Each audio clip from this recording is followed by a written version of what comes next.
প্রিয় বন্ধুরা, প্রথমে কেবল আপনারা প্রয়োজনীয় মাপ নিয়ে এই যে মোটর টার্মিনাল এখানে এইভাবে লেবেল করে যতটুকু লাগে মাপ দিয়ে নেবেন। এরপরে উপরের ইনসুলেশন রিমুভ করার পর এই যে আর্মারটা কেটে নেবেন। আর্মার কেটে নেওয়ার পর এখানে আমরা গ্লান ঢুকিয়েছি, এসএস গ্লান। দেন এখানে গ্লানের যে ছুরি আছে ধাপে ধাপে এইভাবে আপনারা দেখে নেবেন। দেন এভাবে আমরা ফিটিং করবো। হ্যাঁ, কাজ করেন। তো এই যে প্রথমে ছুরিটা আমরা ভিতর দিক সাইডে রাখবো এবং এই আর্মারগুলো খেয়াল রাখবেন যে সমান মাপে যাতে মাপ নিয়ে হয়, যাতে না হলে এই আর্মারের কারণে কিন্তু গ্লানটা ঢুকবে না।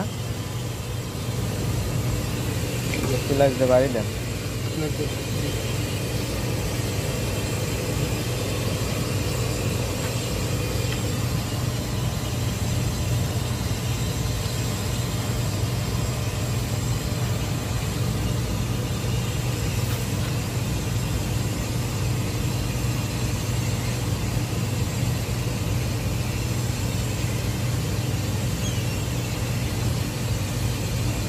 উঠতে কষ্ট হইব। এই যে এই জায়গা বাড়ি দেন। এই যে আর্মার উপরে এসেছে, এই যে আর্মার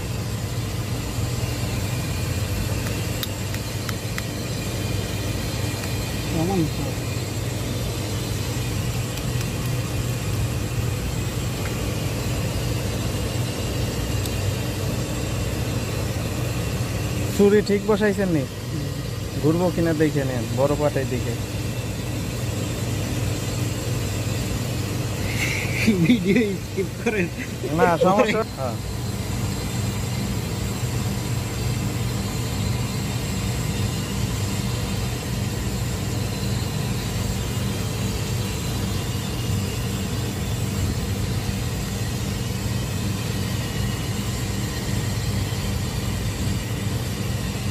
ছিলে দেন, এই যে সেলাই দেন।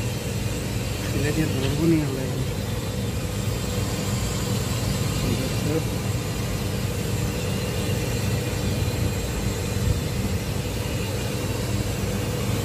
ভাই এই গ্ল্যান্ডের সাইজ নির্বাচন করে কেমনে?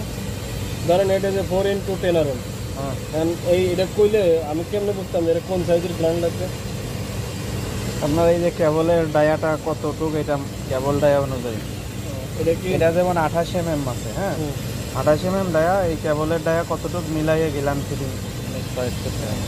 এমনি শুনে আন্দাজে বলার সুযোগ নেই। আবার এই যে এই কেবল কোম্পানি ওই কোন সাইজের গ্লান লাগবে এটা আপনার ওই বলে দেয় যে এত সাইজের গ্লান লাগবে। আবার এই গ্লান চয়েসের সময়ও গ্লানে লেখা থাকবে এটা কত সাইজের কেবলে লাগবে।